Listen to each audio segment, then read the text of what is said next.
Ya, selamat malam teman-teman KKI Satora, para Bapak Ibu, Suster, saudara-saudari yang saya kasihi dalam Tuhan. Hari ini saya Romo Robi, Ordo Karmel.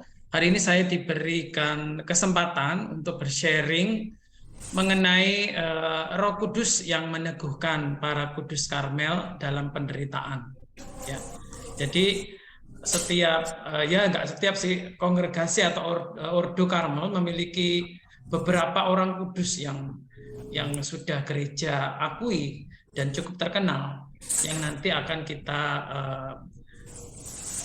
lihat beberapa bagian hidupnya di mana kita semua boleh belajar dari bagaimana mereka dikuatkan oleh Roh Kudus dalam tantangan penderitaan cobaan yang mereka hadapi. Mari kita lihat satu persatu, mohon sabar ya. Ya, jadi biasanya kalau ngomong tentang Roh Kudus itu biasanya orang ngomongnya selama masa Paskah ya kan? Pentakosta, turunnya Roh Kudus, ada sukacita dan seterusnya. Itu jelas. Tapi jarang orang membahas tentang Roh Kudus yang bekerja di masa Prapaskah ya.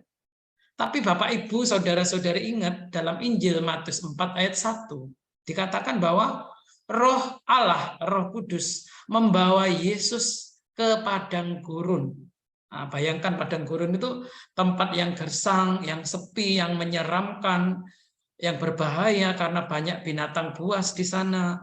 Terus tidak ada apa-apa, nggak ada manusia, nggak ada makanan di sana, serba terbatas. Artinya tempat yang tidak mengenakkan padang gurun itu. Dan di sana orang juga percaya padang gurun itu tempatnya setan-setan, karena setan-setan suka tempat sepi, tempat yang tidak dihuni oleh manusia. Nah, Yesus dibawa ke sana dan memang Yesus pun mengalami pencobaan yang datang dari iblis. Dan puji Tuhan, Yesus bisa mengalahkan pencobaan-pencobaan yang datang dari iblis.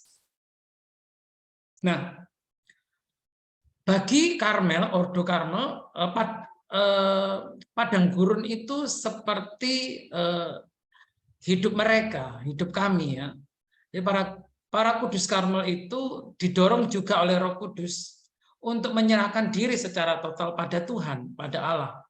Jadi masuk Karmel itu justru masuk padang gurun. Biasanya memang ciri khas biara kami hening, terus juga jam-jam silensium ada, jam meditasi ada, jam adorasi ada, jam Lexio Divina ada, doa brevir, doa ibadat harian, misa, dan seterusnya.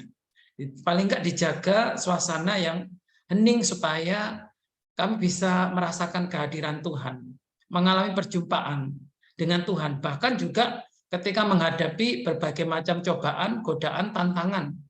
Bagi kami pun perlu untuk masuk dalam padang gurun. Ya, tulisan-tulisan para kudus Karmel ini menunjukkan bagaimana mereka dibimbing Roh Kudus. Mereka dikobarkan oleh Roh. Roh Kudus membuka diri hidup mereka dalam doa menuju karya transformasi Allah.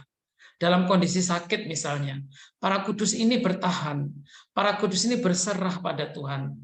Berbagai cobaan, penganiayaan, pembunuhan, kemartiran misalnya, mereka dikuatkan sampai mereka bersatu dengan Tuhan. Itu semua adalah karya Roh Kudus dalam hidup mereka. Ini gambar Santa Teresia bersama pengikut-pengikutnya mereformasi gereja dan Ordo Karmel pada masanya. Ya. Para kudus Karmel itu orang yang senantiasa ya melihat Allah itu sebagai pribadi yang hidup. Pribadi yang hadir dari diri Tritunggal Maha Kudus. Jadi Karmelit, orang para suster atau Romo Karmel berdoa, mengungkapkan relasinya dengan Allah, dengan pribadi Tritunggal Maha Kudus. Doa yang kontemplatif, doa yang menuntut keterbukaan penyerahan diri pada karya Roh Kudus. Tanda doa Karmel itu bersifat kontemplatif. Di sana Allah memandang kita dan kita memandang Allah. Untuk menerima Roh Kudus, kita perlu membuka jiwa kita, membuka hati kita agar kita diubah semakin serupa dengan Kristus. Ya, ini nggak usah saya jelaskan. Langsung ya. Orang kudus pertama yang dikenal di dalam gereja dan Ordo Karmel adalah Santa Elizabeth dari Tritunggal. Dia seorang rubiah suster kontemplatif, suster pertapa Karmel yang hidup pada abad ke-19 ya. Dia masuk biara Karmel di Dijon di Prancis pada usia muda. Lalu dia menderita penyakit Edison yang penyakit langka yang tidak tersembuhkan. Tapi dia mengalami pengalaman mistik, pengalaman hidup dengan Allah Tritunggal. Kebetulan dia memilih nama biara Elizabeth dari Tritunggal. Ya. Maka dia berdevosinya sangat kuat dengan Allah Tritunggal, sekaligus mengalami sendiri kehadiran Allah Tritunggal dalam dirinya. Jadi dia menulis, karena dia seorang pianis, dia seorang pemusik dulunya, lalu dia menulis begini, keheningan jiwa itu berdiam seperti senar di bawah sentuhan misterius Roh Kudus, supaya Allah memainkannya dengan harmoni ilahi. Jadi kalau kita mau membuka diri pada Roh Kudus, ya kita berusaha untuk hening jiwa kita. Ya, keheningan jiwa ini dipelihara. Bagaimana kemudian peran Roh Kudus? Dia menambahkan, Roh Kudus akan mengubahmu menjadi senar misterius yang dalam keheningan di bawah sentuhan ilahinya, dan ia akan membuat sebuah kidung agung untuk kasih. Nah, jadi dia seperti orang bermain gitar ya. Lalu kalau senarnya dimainkan dengan harmoni akan menghasilkan sebuah lagu yang indah. Dia juga demikian. Roh Kudus akan bekerja dalam diri kita dalam keheningan, akan membuat sebuah nyanyian pujian agung kepada Allah sendiri. Begitu.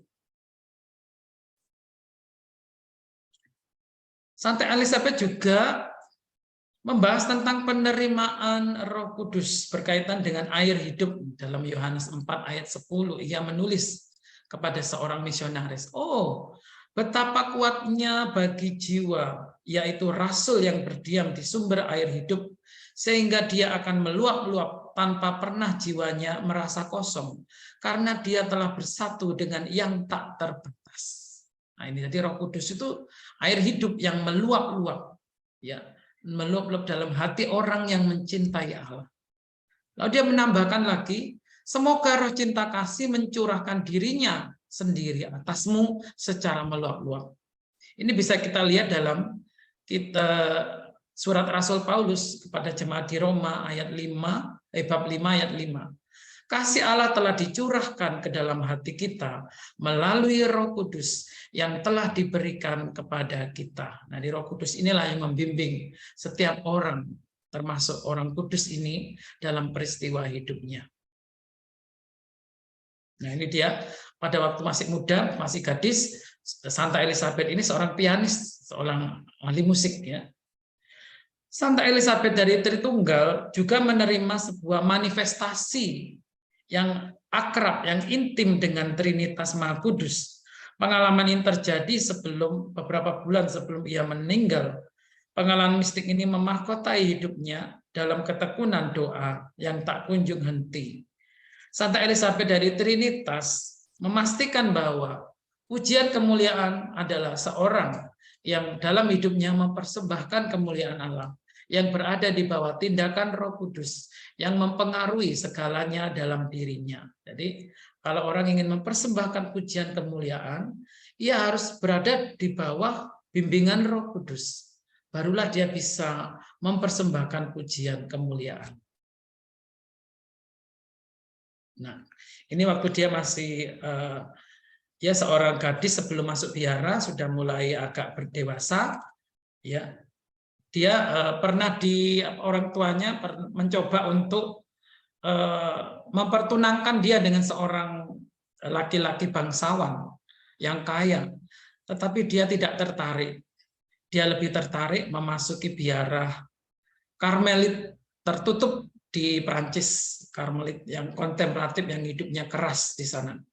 Dia memilih tidur di atas kasur jerami daripada di atas kasur yang istana di istana begitu. Memang itulah panggilan Tuhan untuk dia. Kepada pimpinan biaranya ia pernah mengatakan demikian. Allah yang baik telah menganugerahkan aku sebuah kebaikan, bahwa aku telah kehilangan seluruh gagasan waktu. Pagi-pagi hari ini aku mendengar dalam kedalaman jiwaku kalimat, jika seseorang mengasihi aku, Bapakku akan mengasihi dia, dan kami akan datang kepadanya dan akan membuat tempat kediaman dengannya. Dan seketika saya menyadari kebenarannya, saya tidak dapat mengatakan kepadamu bagaimana tiga pribadi Allah ini menyatakan dirinya sendiri, tapi aku melihat mereka. Oh, betapa agungnya Allah dan betapa Ia mengasihi kita. Nah ini dia mengalami pengalaman kontemplasi, ya, memandang Allah, hadir sendiri secara ya kasat mata. Dia melihat kehadiran Allah Tritunggal yang ini. Pengalaman mistik ini sungguh-sungguh luar biasa dia alami. Mungkin seperti Santa Faustina melihat penampakan Yesus, ya, dengan kerahiman ilahinya. Demikian juga dia mengalami ini Allah Tritunggal sendiri yang hadir kepadanya. Pengalaman mistiknya ketika Allah menyatakan dirinya kepada Santa Elizabeth, mendengar bagian yang sama dari kitab suci di mana Yesus bersabda pada kita bahwa tiga pribadi Allah Tritunggal berdiam dalam diri kita. Seperti sabda Yesus diingat para murid yang siap memahami makna sabda itu, demikian juga kita juga ingat pesan Yesus tentang kediaman ilahi. Santa Elizabeth berkontemplasi melalui penampakan yang diterimanya, di mana Allah Tritunggal berdiam dalam jiwa. Kehadiran Tritunggal dialaminya dalam kegelapan iman, di waktu yang tepat dengan cara yang langsung.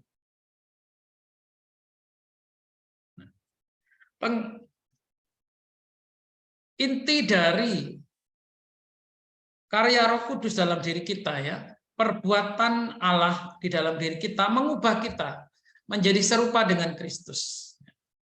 Ini adalah inti dari karya Roh. Jadi hidup kita harus semakin serupa dengan Kristus Yesus.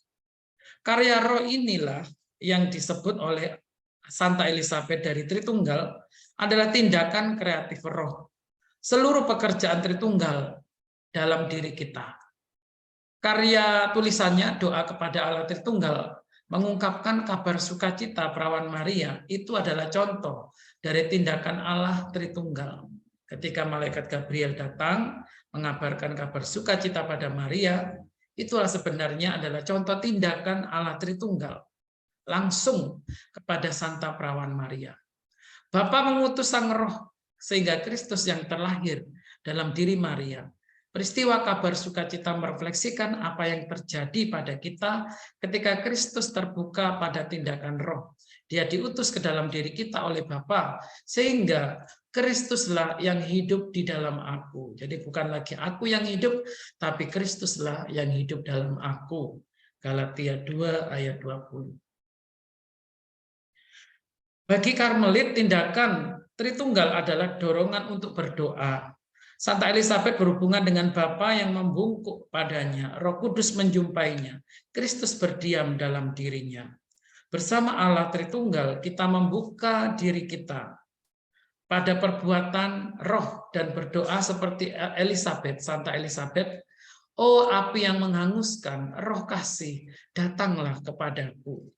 Kita bersiarah, kita berserah, seperti perawan Maria oleh perbuatan Roh Kudus, sehingga hidup Kristus bertumbuh dalam diri kita, sehingga kita diubah semakin serupa dengan Kristus, menjadi manusia baru, dan Allah tinggal di dalam diri kita.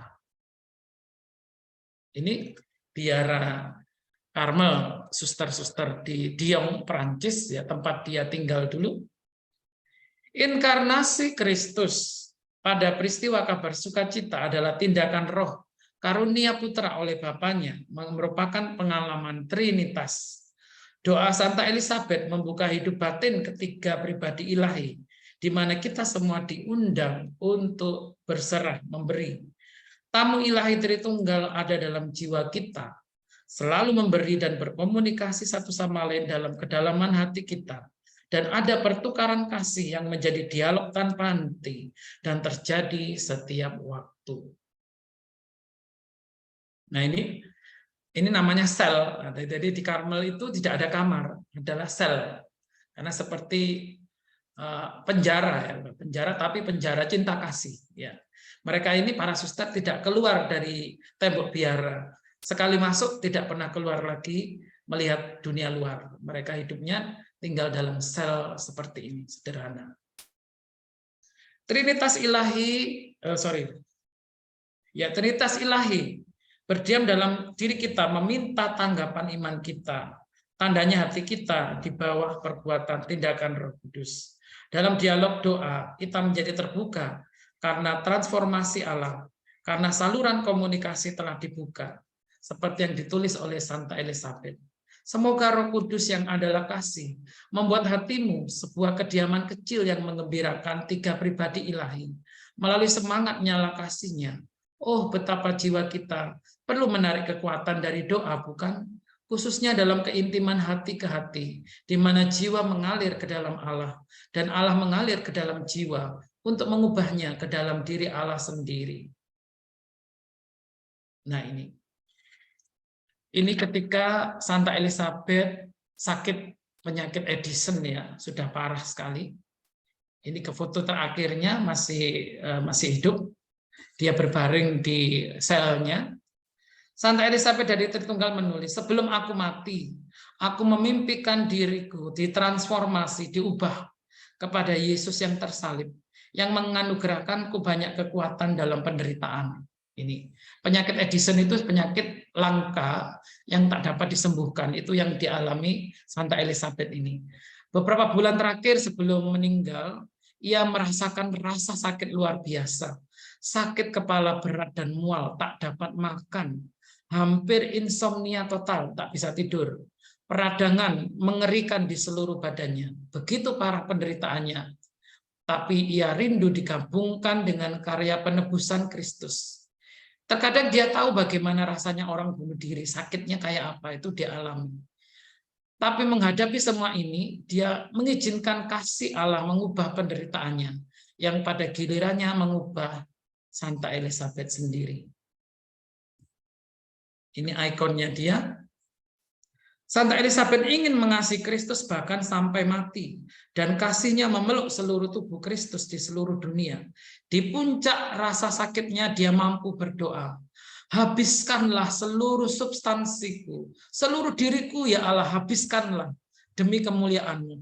Biarkanlah seluruh diriku disuling tetes demi gereja-Mu. Lihat, di dalam penderitaannya yang luar biasa, ia mempersembahkan diri sampai tetes demi tetes, tidak ada sisa. Semuanya dipersembahkan untuk gereja. Ini luar biasa. Kalau orang sakit nggak tertahankan, biasanya jangankan nyebut nama Tuhan, untuk menahan sakit aja nggak kuat. Tapi Elizabeth justru, ayo Tuhan, habiskan aja, habiskan seluruh diriku, jangan ada sisa. Suling sampai setetes-tetesnya habis untuk gerejamu. Inilah luar biasanya. Santa Elizabeth mengidentifikasikan dirinya seperti kata-kata Paulus. Sekarang aku bersuka cita bahwa aku boleh menderita karena kamu, dan menggenapkan pada dalam dagingku apa yang kurang pada penderitaan Kristus untuk tubuhnya, yaitu jemaat. Ya, ini. Oke, yang kedua, kita lihat teladan Santa Teresia dari Lisieux. Umur 15 tahun, ia ingin menjadi seorang suster Karmel. Lalu dia menderita sakit TBC, ya, tertular dari suster lain. Umur 24 tahun sudah meninggal, dan dia menulis sebuah karangan buku, kisah sebuah jiwa, dan autobiografinya. Akhirnya gereja melihat banyak mukjizat terjadi melalui perantaraan orang kudus ini, Santa Teresia dari Lisieux. Kemudian tulisan-tulisannya yang luar biasa, ia diangkat menjadi pelindung misi. Padahal dia bukan suster misi, nggak pernah keluar biara, tetapi menjadi pelindung seluruh misionaris dunia, Santa Teresia, dan menjadi pujangga gereja. Dan akhirnya digelari doktor gereja. Padahal dia tidak pernah sekolah S3, tapi gereja menganugerahi dia doktor gereja. Ini luar biasa. Santa Teresa dari kanak-kanak Yesus, Santa Teresa dari Lisieux, ya, berasal dari Prancis juga, ya, hidup pada abad ke-20, ya. Santa Teresa dari kanak-kanak Yesus mengajarkan doa yang berkaitan dengan kerinduan yang besar akan Roh Kudus. Gambaran doanya disebut aspirasi hati. Beraspirasi berarti menginginkan, merindukan, atau mendambakan. Kerinduannya akan Allah luar biasa, seperti ledakan puncak atas cinta kasih. Hempasan hati ke hati kepada Allah. Kerinduan akan Allah juga terhubung dengan kelemahan manusiawinya. Nah, ini waktu dia menjadi seorang suster profes, ya, sudah kalau kekal mungkin dia pembimbing novis juga, dia seorang sakristan pada masa hidupnya, mengurus sakristi dan mendampingi para novis-novis suster muda. Santa Teresia dari Lisieux ini melakukan hal besar bagi Allah, ingin melakukan hal besar bagi Allah, dan ingin melakukannya yang karena keinginan ini muncul dari pengenalan diri, dan ia menerima kekecilan dan kelemahannya. Jadi dia ini menyebut ajarannya atau spiritualitasnya adalah spiritualitas jalan kecil. Ini jalan kanak-kanak Yesus, jalan sederhana, bukan jalan yang sulit. Kalau orang kudus lain mungkin dengan tulisan mistiknya, mungkin dengan stigmatanya, mungkin dengan karya-karya misionarisnya, karya-karya misinya yang luar biasa. Tapi dia tidak. Dia tidak melakukan hal besar. Yang dia lakukan adalah mencintai Yesus dengan cinta yang besar. Itu aja. Dia menulis, adakah seorang jiwa yang semakin kecil, semakin tak berdaya daripada seperti aku? Akulah makhluk yang paling kecil. Aku tahu kemalanganku dan kelemahanku. Jadi, ajaran Santa Teresa ini boleh dirangkum seperti ini. Aku merasa jika engkau, Tuhan, menemukan seorang jiwa yang lebih lemah dan lebih kecil dariku, engkau akan berkenan menganugerahkannya kebaikan-kebaikan yang lebih besar, asalkan jiwa meninggalkan dirinya sendiri dengan kepercayaan total kepada belas kasihan-Mu tanpa batas. Ini ketika dia kaul,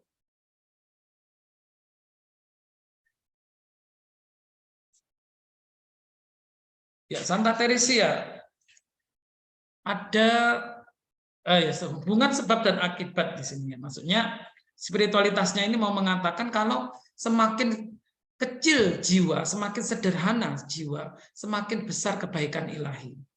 Jadi kalau seperti Yesus katakan, jikalau kamu tidak menjadi seperti anak kecil, kamu tidak akan masuk ke dalam kerajaan surga. Artinya menjadi kecil.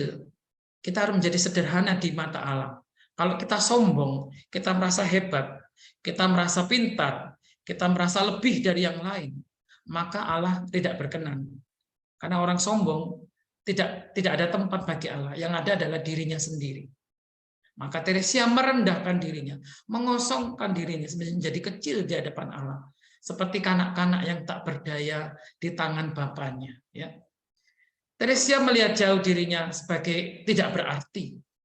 Tetapi roh menariknya, mengubah ketiadaannya menjadi sebuah api, menjadi semangat. Dalam kekecilannya, Teresia mengalami sebuah kerinduan yang besar. Kerinduan tak terbatas.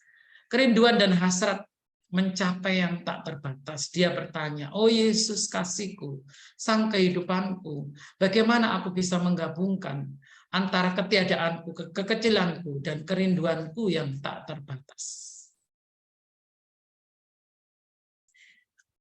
Teresia bergantung total kepada Allah pun dalam kelemahannya yang papa. Jalan kecilnya ada terdapat sebuah paradoknya. Keinginan besar Teresia muncul dari pengalaman tak berdayanya, kelemahannya. Semakin dalam dia mencebur ke dalam kekecilannya, semakin besar dan intens kerinduannya menjadi-jadi dan semakin bertanya. Lagi pula, bagaimana seseorang yang merasa begitu kecil dan tak berdaya menginginkan menjadi orang kudus besar bagi Allah. Jadi dia sebenarnya tidak pernah punya cita-cita menjadi orang kudus. Karena dia merasa terlalu kecil, terlalu tak berdaya. Tidak ada sesuatu yang begitu menonjol dalam dirinya. Yang ada adalah dia berusaha mencintai Yesus, mencintai Allah dengan semangat cinta yang begitu besar. Roh Kudus meneranginya seperti seorang anak berjalan di kaki tangga. Seorang anak kecil tidak kuat memanjat anak tangga sendirian. Ia perlu dibantu oleh ayah ibunya supaya bisa naik tangga. Demikian juga Teresia, seperti anak kecil, dia pengen naik di atas tangga. Tetapi ternyata Allah menyediakan lift, mengubah anak tangga menjadi sebuah lift sehingga ia begitu cepat mencapai surga, begitu cepat mencapai kekudusan karena kekecilannya, kerendahan hatinya, kesederhanaannya. Ini Santa Teresa itu 5 bersaudara, perempuan semua, semuanya masuk biara suster. 4 masuk biara Karmel, 1 masuk biara suster visitasi. Jadi ini yang muda-muda ini adalah kakak beradik ini. Santa Teresa di sini, Anda bisa lihat. Nah, yang berdiri itulah itu, dan juga yang duduk, yang tua itu bukan pimpinan biaranya. Oke.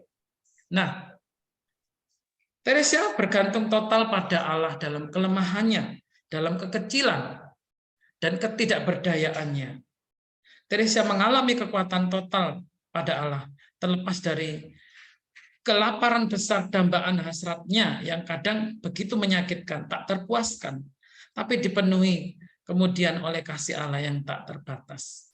Teresa melihat dirinya seperti kekuatan besar, tak terbatas bagi Allah, dan kerinduannya yang tak terpuaskan mendorongnya maju ke dalam kepercayaan mutlak kepada kasih karunia yang dijanjikan Allah sendiri. Ketika kita mengenal kepapaan kita sendiri, hal yang paling tidak kita inginkan adalah kita mengenal kelemahan kita. Biasanya kalau kita melihat kelemahan orang lain gampang, tapi kalau melihat kelemahan sendiri, waduh, kita nggak mau kelihatan. Kalau bisa kita kelihatan oke, kelihatan kuat, kelihatan bersukacita, happy sana, happy sini, healing sana, healing sini, gitu kan, untuk nutupi kelemahan kita. Tapi Teresia enggak. Teresia justru mengungkapkan dengan sukacita bahwa dia lemah, bahwa dia tak berdaya, bahwa dia butuh tangan Allah Maha Kuasa untuk menopangnya. Itu yang diimani Teresia. Ketika kita mengenal kepapaan kita sendiri, sebenarnya kita mengandalkan kasih Allah yang berbelas kasih. Bagi Allah segala sesuatu mungkin juga dalam hidup kita. Iman didorong oleh Roh Kudus untuk mengenal kelemahan kita, seperti kata Teresia, bahwa dalam ketiadaannya sendiri, Allah dapat mengubahnya ke dalam api Roh Kudus. Semakin Roh Kudus api berkobar, semakin kita dipersatukan dengan Allah, sehingga merindukan Allah, berarti kita sangat banyak menghasilkan buah Roh Kudus dalam diri kita. Keinginan suci itu disebut sebagai aspirasi oleh Teresia, menarik nafas pada Allah dengan nafas roh. Ini Teresia pada umur 23 dia sudah terdeteksi sakit TBC paru-paru. Ya, zaman itu musim dingin yang begitu ekstrim, terus ditambah lagi jam-jam istirahat para suster kurang, makanan gizi kurang, belum lagi ada penyakit yang waktu itu belum ada obat ya untuk TBC. Ya, Teresia akhirnya dalam kelemahannya dia menerima salib ini, menderita penyakit TBC. Ia berbaring di kamar sakit. Di sini Teresia kadang ya karena sakitnya ya dia ya seperti apa ya pengen cepat mati begitu ya. Namun Teresia dikuatkan oleh Roh dan mengatasi pencobaan ini dengan kasih dari Allah dan keinginannya membantu dunia melalui penderitaannya. Penyakit tuberkulosis TBC menahun membuat Teresia tak sanggup menanggungnya. Tapi dia berkata kepada pimpinan biaranya yang mengunjungi dia, "Saya meyakinkanmu, piala penderitaan ini diisi sampai penuh. Tapi Allah tidak akan pernah meninggalkan aku. Aku percaya dia tak pernah meninggalkanku." Kata-kata ini diucapkan di hari kematiannya sebagai kepercayaan terakhir. Satu saksi mata menulis saat-saat hidup Teresia. Ini ketika dia meninggal dalam keadaan cantik ya, tersenyum seperti damai begini ya. Selama lebih dari 2 jam, rintihan mengerikan mencapik dadanya. Wajahnya membiru, kedua tangannya berubah menjadi ungu, kedua kakinya dingin, seluruh tubuhnya berguncang, keringatnya menetes deras dari atas dahinya dan menetes ke bawah pipinya. Semakin lama kesulitan bernapasnya semakin meningkat. Ini saat-saat sakaraat mautnya. Kejadian itu terbaca seperti gambaran penyaliban Yesus sendiri. Kematiannya seperti Yesus disalib dalam penyerahan total dan ditinggalkan untuk cinta yang mengingatkan karya-karya Roh Kudus yang membawa kesaksian kepada Yesus yang hidup dalam diri Teresia. Yang terakhir adalah Santa Teresia Benedikta dari Salib ya, atau Edith Stein. Dia seorang Yahudi, umur 44 tahun, ia menjadi doktor filsafat pertama di Jerman, dan dia pada waktu Nazi Jerman berkuasa, dia ditangkap karena dia orang Yahudi, walaupun dia seorang biarawati. Dia ditangkap, dimasukkan dalam kamp konsentrasi, dan kemudian dia suatu ketika disuruh mandi. Ya, jadi tahanan-tahanan camp itu suruh mandi, ternyata bukan air yang dikucurkan, tapi gas beracun, sehingga semuanya mati termasuk dia, dan kemudian mayat mereka dibakar di kamp konsentrasi itu. Begitu kejam ya. Nah, sebelum dia meninggal memberikan kesaksian, dan ada banyak kesaksian tentang Santa Teresia Benedikta dari Salib atau Edith Stein.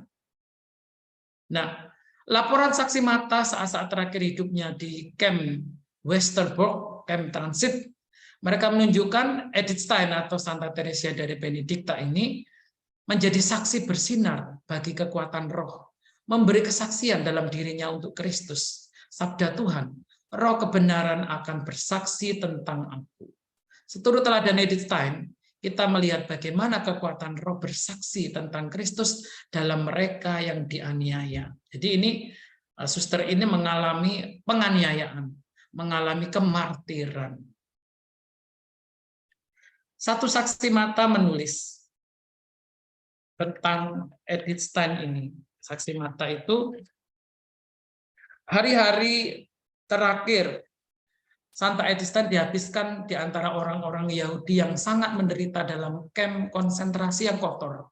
Di sana Edith menghibur anak-anak, menyisir rambut mereka. Dia tenang, berdoa terus, dan menguatkan orang-orang lain dalam kesulitan mereka di kamp tahanan. Satu saksi mata, seorang wanita yang kemudian dibebaskan, menggambarkan Edith Stein ini seperti sebuah pieta. Ya. Pieta itu seperti Bunda Maria menerima jenazah Yesus yang diturunkan dari salib.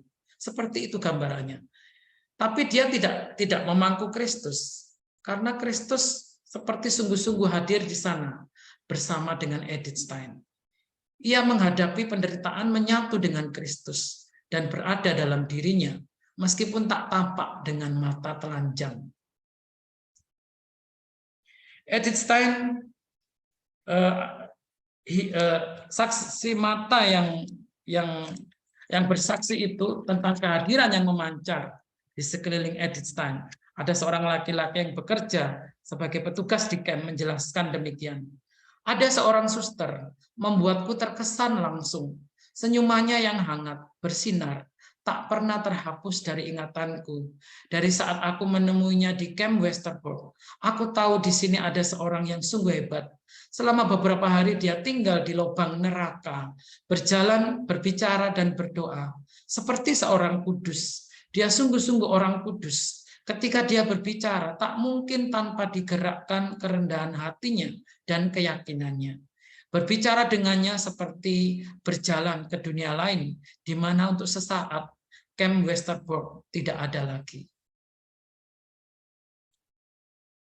Nah, jadi meskipun Santa Teresia Benedikta dari Salib atau Edith Stein ini tinggal di biara Karmel tertutup, ternyata tidak bebas dari penganiayaan. Jadi jangan dikira tinggal di biara tertutup aman. Pernah dia dilarikan dari biara Karmel dari Jerman, dilarikan ke Belanda, tetap dikejar oleh Nazi, ditangkap dan dimasukkan kamp konsentrasi. Jadi tidak ada yang aman. Dia percaya dengan penyelenggaraan Tuhan. Edith Stein bersaksi bahwa dia milik Kristus. Dia kalau ditanya adalah saya seorang Katolik. Dia bersaksi demikian untuk menentang Nazi Jerman yang membenci orang-orang Yahudi Katolik di Belanda. Karena ada pernah protes seorang uskup Belanda melawan penganiayaan Nazi terhadap orang-orang Yahudi. Akibatnya ya orang Nazi semakin kejam terhadap orang-orang Yahudi Katolik, termasuk dia. Di sini kita diingatkan sabda Tuhan, jikalau dunia membenci kamu, ingatlah bahwa ia telah lebih dahulu membenci aku daripada kamu. Seorang hamba tidaklah lebih tinggi daripada tuannya. Jikalau mereka telah menganiaya aku, mereka juga akan menganiaya kamu. Mereka membenci aku tanpa alasan.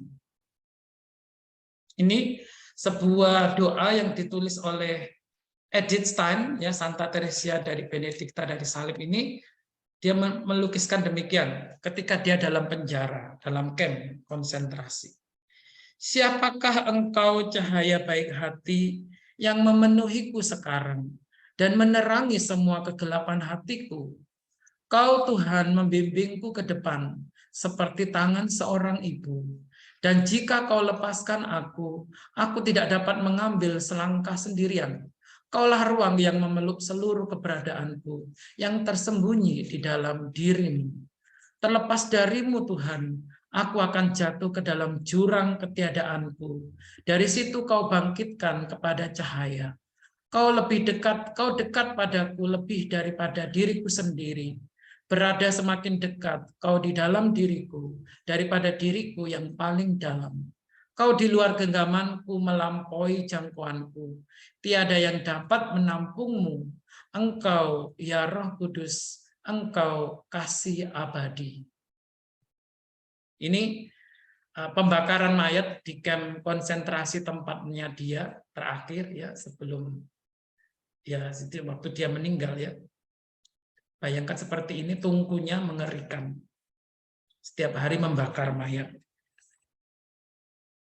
Di saat terakhir hidupnya sebelum meninggal, di ruang gas beracun di Auschwitz tanggal 9 Agustus 1942, Edith Stein pada satu waktu dalam pikiran dan hatinya dengan penderitaan Kristus, ketika dia hidup kembali dalam dirinya, ada konflik antara yang baik dan yang jahat, yang benar dan salah, cahaya dan kegelapan, terang, roh, pendamping yang misterius namun unintim telah menghalau seluruh kegelapan. Jadi dalam kegalauannya, dalam sakrat mautnya, dia merasakan Roh Kudus menghalau seluruh kegelapan. Kekuatan yang ditunjukkan Santa Elizabeth, Santa Teresia dari kanak-kanak Yesus, Santa Edith Stein ini, pada saat sakit maupun dianiaya, mereka semua bersaksi tentang kekuatan kasih dan kekuatan Allah, menopang kita dalam situasi di mana secara manusiawi mustahil untuk membicarakannya. Ini tempat di kamp Auschwitz, masih ada sampai sekarang, menjadi tempat ziarah di mana Edith Stein meninggal. Bersaksi tentang Kristus dan memiliki sabda Yesus untuk mengingatkan kita pencobaan-pencobaan yang menyertai kesaksian sesuai karya Roh Kudus. Kamu akan digiring ke muka penguasa-penguasa dan raja-raja, karena aku sebagai suatu kesaksian atas mereka.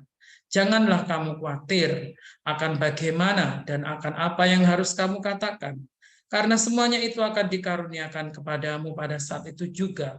Karena bukan kamu yang berkata-kata, melainkan Roh Bapamu, dialah yang akan berkata-kata di dalam kamu. Matius 10 ayat 18-20. Sebagai pertanyaan refleksi Bapak dan Ibu, ya, kalau mau menulis ini boleh, nanti bisa direfleksikan sendiri, saya bacakan, ya. Apakah Anda menemukan Roh Kudus membimbing Anda dalam hidup sehari-hari, dalam cara yang hampir tak kelihatan? Yang kedua, ketika Anda berdoa, bagaimana disposisi hati Anda agar terbuka penuh terhadap tindakan kreatif Roh Allah dan pelayanan kepada Allah. Yang ketiga, apakah Anda sungguh percaya bahwa tak ada yang mustahil bagi Allah, bahkan dalam hidup Anda sendiri? Silakan ditulis jika Anda mau menulisnya. Sebentar, saya beri waktu.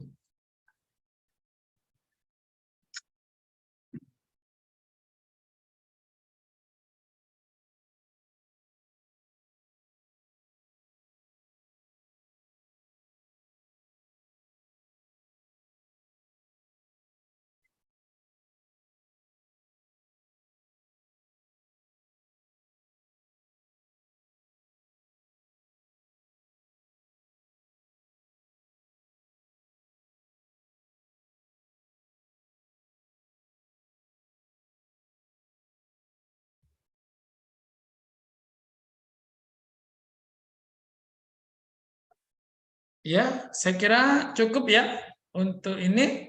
Maka saya persilakan kepada Bapak Gunawan untuk saya kembalikan Bapak Gunawan. Ya. Oke, baik. Terima kasih Romo. Ini ajarannya sungguh dalam Romo. Yang dari Karmel itu dalam. Mesti kita ulangi lagi, mendengar lagi sekali. Syukurlah kita ada merekamnya. Jadi kita bisa nanti ulangi lagi. Nanti pelan-pelan kita apakan lagi.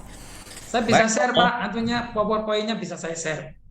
Tolong ya materinya Ya, di ya, Romo. Biasa ya kita bisa, kirim bisa. ke semua partisipan.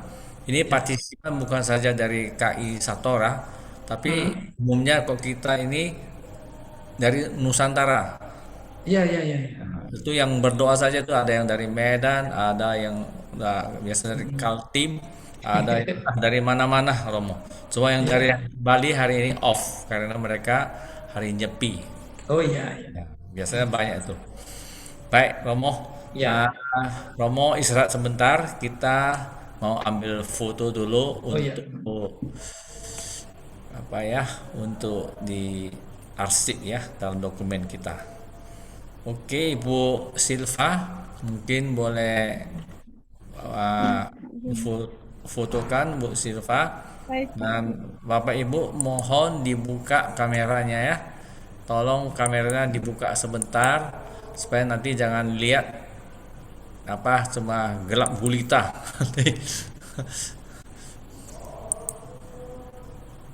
Baik, Bapak Oke, Ibu, siap. ya. Tembak Satu, senyumnya jangan lupa. senyumnya buat Tuhan. Yes.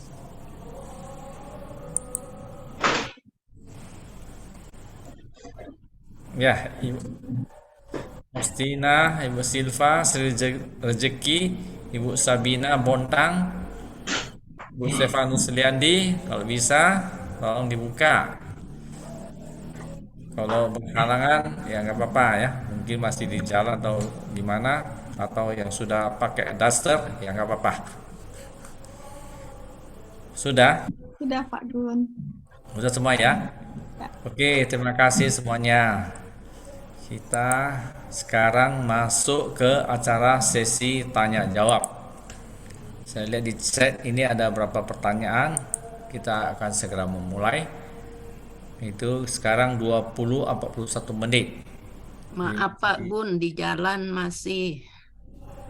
Oh, nggak apa-apa Ibu Sabina. Masih di jalan ya. Wah, begitu malam masih di jalan ya. Itu di Bontang itu 1 jam lebih awal dari kita. Nggak apa-apa ya, hati-hati di jalan ya, Bu Sabina. Ya, baik Pak. Oke, sekarang kita coba saya lihat dulu di chat ya. Nah, ini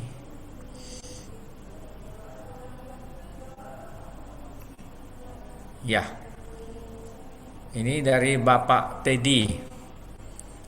Malam Romo Robi, apa halangan terbesar bagi orang-orang zaman now untuk menerima dan mengalami pekerjaan atau karya Tuhan melalui penderitaan, sakit, kekecewaan, kehilangan, dan berbagai masalah hidup lainnya? dan bagaimana cara melewati halangan tersebut? Terima kasih. Kita satu-satu jawabnya ya, Romo ya. Oke, baik, terima kasih atas pertanyaannya. Pertama, generasi now dan mungkin generasi yang kita semua ya rata-rata ya, kita kan hidup di zaman modern kan. Nah, di zaman modern dan postmodern ini orang selalu digembar-gemborkan dengan hedonisme. Hedonisme itu berarti hidup dalam kenikmatan, fasilitas menjadi mudah. Misalkan zaman dulu orang ke gereja jalan kaki, belum ada motor, nggak ada listrik, jalan kaki, nggak ngeluh. Sekarang ke Indomaret aja kalau nggak naik motor, nggak naik mobil, males. Ya, kaki sudah, aduh, dilihat orang, aduh, gini panas, aduh, capek, ya, ngeluh ya kan. Jadi beda zaman. Kita menjadi dininakbubukkan oleh hedonisme. Itu salah satunya. Belum lagi pengaruh-pengaruh sekularisme ya. Di mana orang sekarang melihat mengejar materi, ya, materialisme ya. Mengejar materi daripada mengejar hidup rohani. Orang tidak lagi mau berkorban. Kalau bisa orang jadi korban supaya saya hidup enak. Ya kan, nggak mau orang saya mau mengorbankan diri saya untuk orang lain. Makanya panggilan pun menjadi sulit. Menjadi seorang imam religius, siapa yang mau berkorban hidupnya untuk orang lain? Kalau bisa orang lain yang jadi korban supaya saya bisa hidup enak, tenang, nyaman, ya kan? Itu pola pikir dunia. Pola pikir Yesus nggak seperti itu. Yesus mengorbankan dirinya di salib untuk keselamatan kita. Ia mengosongkan diri dari keegoan, mengosongkan diri dari keinginan diri sendiri demi melaksanakan kehendak Bapa dan demi keselamatan umat manusia. Maka gereja mengingatkan kita bahwa jalan salib adalah jalan pasti menuju ke surga, bukan jalan mudah. Maka Yesus mengatakan banyak orang yang memilih jalan yang luas dan lebar tapi menuju kebinasaan. Tapi jalan yang sempit dan terjal dan sulit itu menuju kepada keselamatan kekal. Nggak ada jalan lain. Kalau menjadi pengikut Yesus harus mau memilih jalan salib. Maka Yesus mengatakan, barang siapa yang mau menjadi pengikutku, ia harus menyangkal dirinya, memikul salibnya setiap hari dan mengikut aku. Nah ini, kalau tiga ini nggak terpenuhi, Anda nggak layak menjadi murid Yesus. Ada orang yang menderita hidupnya, ternyata nggak kuat meninggalkan Yesus, Anda bukan murid dia. Ada orang yang aku maunya enak doang, nggak mau salibmu, pokoknya ngikutin kau deh, tapi janganlah kasih salib, nggak layak jadi muridku. Jadi itu kita harus kembali ke Injil. Apa yang katakan Injil itulah yang dihayati oleh para kudus ini. Santa Elizabeth dari Tritunggal, dari orang keluarga bangsawan, kalau mau ngapain dia sengsara hidup di biara, tidur di atas jerami, puasa, hidup mati raga, berdoa 9 kali sehari dalam sehari, perlu meditasi macam-macam, nggak boleh keluar biara, nggak ada tontonan yang menghibur, nggak ada. Tapi itu dia dipilih, seperti Santa Teresa Lisieux juga, dari keluarga berada, memilih hidup di Karmel yang keras, yang ketat. Tapi jalan itu menuju menjadi jalan kekudusan bagi mereka. Apakah Anda berani untuk memilih jalan ini? Itu. Jadi kalau kita mengikuti Kristus, jangan tanggung-tanggung. Ya. Jangan suam-suam kuku. Maunya ini dunia boleh, ini boleh. Gitu. Harus yakin dan konsisten. Itu Yesus sampai ke puncak Golgota, disalibkan manusia lama kita, mati, dan kemudian manusia baru dibangkitkan. Demikian Pak jawaban saya.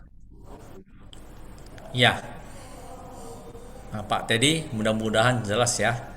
Apabila kurang jelas, nanti Bapak boleh bertanya juga langsung ke Romo. Tapi kita ke pertanyaan kedua dulu ya Pak Teddy ya. Nanti terakhir kalau mau tanya silakan buka mic-nya langsung tanya. Pertanyaan kedua dari Bapak Stefanus Giandi. Selamat malam Romo. Bagaimana caranya menenangkan jiwa bagi kami orang awam di dalam kesibukan sehari-hari. Ya, ya. Pertanyaan yang bagus sekali Pak Gunawan dari teman kita ini ya. Bagaimana orang awam yang bekerja yang sibuk bisa dapat hening? Saya mau mengatakan bahwa keheningan itu bukan tergantung dari yang luar. Keheningan itu harus muncul dari dalam. Saya boleh mengatakan gini, ada teman saya yang tinggal di seminari yang hening, ya, tetapi dia selalu gelisah.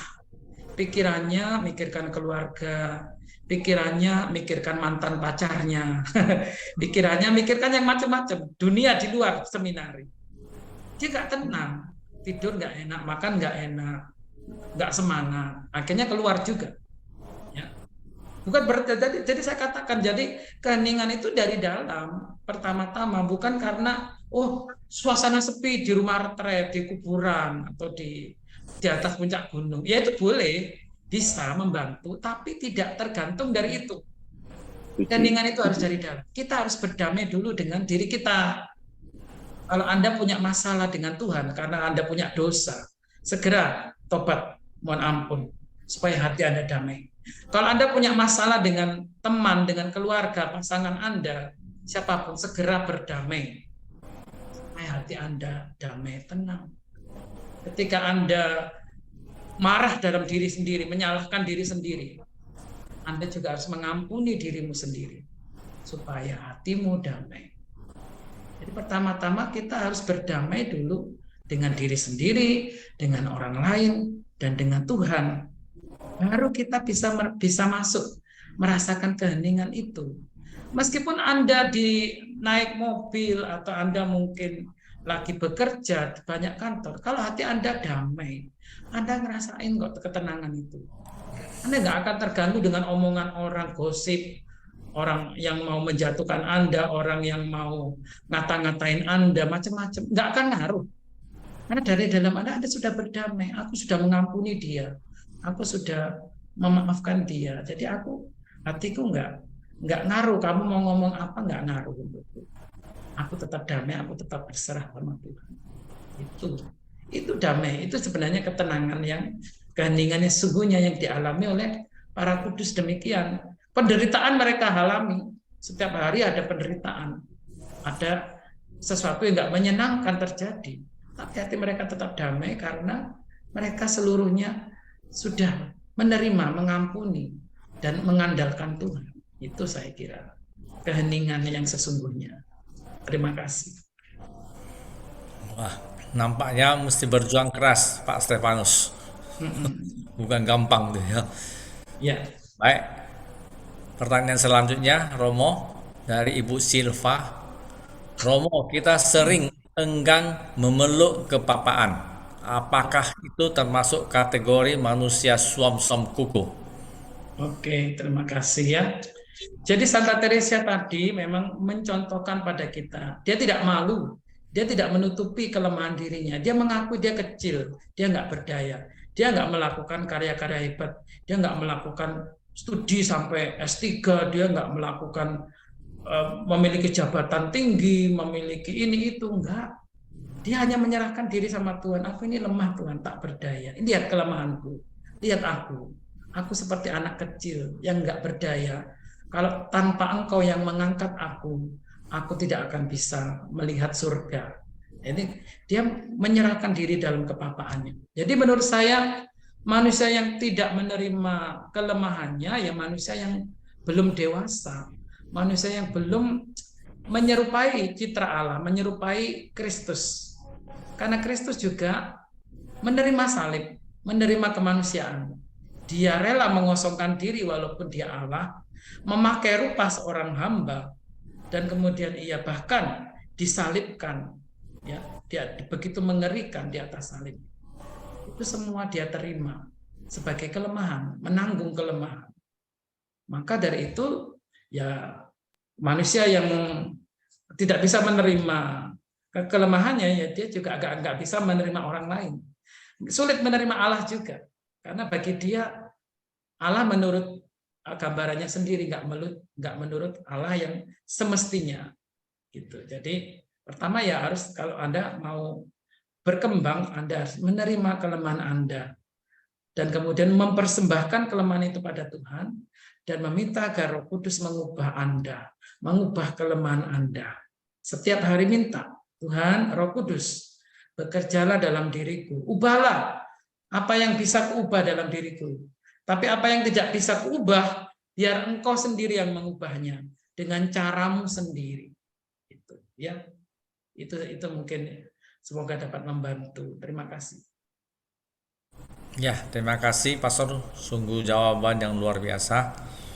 Ini berarti kita sungguh-sungguh hidup mengandalkan Roh Kudus ya Romo ya. Untuk segala-segalanya kita perlu bantuan dari Roh Kudus. Oke, pertanyaan lagi dari Ibu Lucian Lim. Selamat malam Romo Robi. Izin bertanya, bagaimana Santa Teresia dari Lisieux bergantung total kepada Tuhan pada saat itu? Cara bergantung total kepada Tuhan dari Santa Teresia apa bisa kita terapkan dalam kehidupan kita sekarang ini? Terima kasih. Bagus sekali pertanyaannya. Sangat bisa. Karena prinsipnya adalah melakukan segala perkara baik besar atau kecil dengan cinta yang besar. Lakukan segala perkara, itu kecil ataupun besar, dengan cinta yang besar. Jadi misalkan Anda ibu rumah tangga nih misalnya memasak ya. Memasak kan biasanya jarang ada yang muji, anak-anak nggak muji, suami nggak muji, tetangga yang kita kasih makanan juga nggak dipuji, biasalah. Oh iya terima kasih gitu aja. Atau kadang-kadang nggak ada terima kasih. Mak, kok makanannya cuma gini aja? Malah dikituin udah capek-capek misalnya masak, ya kan? Pekerjaan sehari-hari. Tapi Anda lakukan dengan cinta. Cinta loh ya. Cinta yang besar ya. Nggak masalah. Nggak ada pujian, tetap terima kasih Tuhan. Maaf, dicari kekurangannya, tetap terima kasih Tuhan. Karena aku melakukannya bukan untuk manusia. Aku lakukan ini untuk Tuhan. Melalui keluargaku yang kulayani. Tapi aku melakukannya untuk Tuhan. Maka aku akan melakukan segala yang saya bisa dengan cinta yang besar. Itu saja. Itu yang membuat Teresia begitu cepat mencapai kekudusan. Dalam pekerjaan kecil, menyiapkan alat misa, mengajar para nofis, dia menghibur suster-suster yang tua dengan cinta yang besar. Ada cerita di dalam biara ketika Santa Teresia dengan seorang suster yang judes, yang maaf ya, yang sudah sepuh, biasanya rewel bawaannya itu. Dia mendekati suster ini, suster lain nggak mau. Nah, suster itu rewel, cerewet, banyak mintanya, sering marah-marah gitu. Suster lain nggak mau deket-deket, tapi dia setiap hari mendekati suster ini, duduk di sampingnya, ngajak ngomong, ngajak ketawa. Suster itu heran, Suster Teresia, apa yang kau sukai dari saya? Terus Teresia mengatakan, suster, aku melihat Yesus dalam dirimu. Suster itu menangis. Belum ada orang yang ngomong kayak gitu selama hidupnya. Orang menganggap dia orang sebel, orang yang ngerepotin, orang yang cerewet, orang yang suka menuntut, marah-marah. Tapi mendengar jawaban Teresia, dia terharu, menangis, bertobat. Saya melihat Yesus dalam dirimu, suster.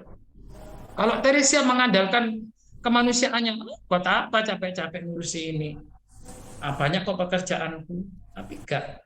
Dia justru melihat kesempatan di situ untuk mencintai Yesus dalam diri orang yang sulit dengan cinta yang besar. Itulah jalan kekudusan yang dicapai oleh Santa Teresia. Salah satu contoh, banyak lagi contoh yang lain. Terima kasih. In the night in which our Savior was betrayed, he broke the bread and to his friends he said, "Take and eat, this is my body given for you. Take and drink, this blood of mine is shed for you. Do this always to remember me. Remember me."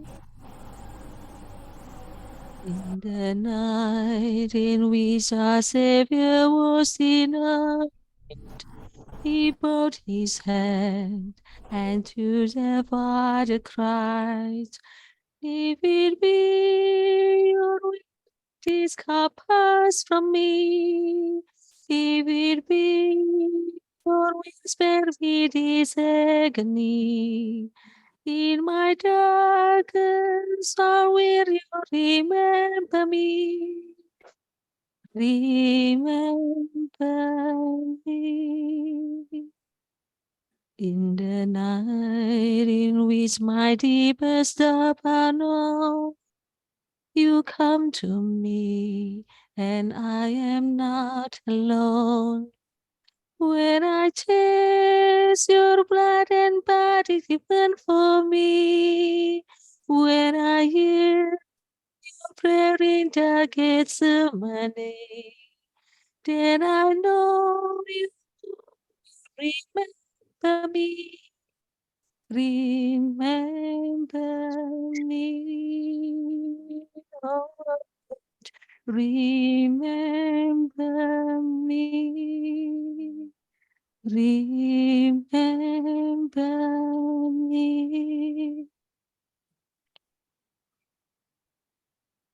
Marilah berdoa.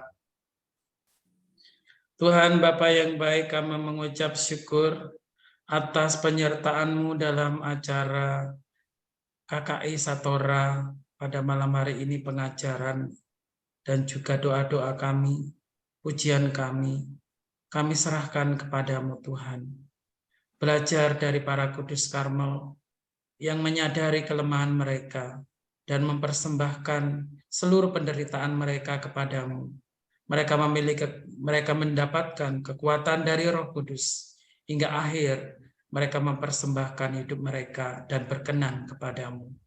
Demikianlah ajarkanlah kami untuk tidak takut menyerahkan penderitaan kami, menyerahkan pergumulan kami, menyerahkan kelemahan kami kepadamu, agar Roh Kudus mengubah kami semakin serupa dengan Putra-Mu, Yesus yang tersalib. Dan juga kemudian kelak kami boleh mengalami kebangkitan mulia bersama-Mu, yang akan kami rayakan juga pada hari Paskah nanti.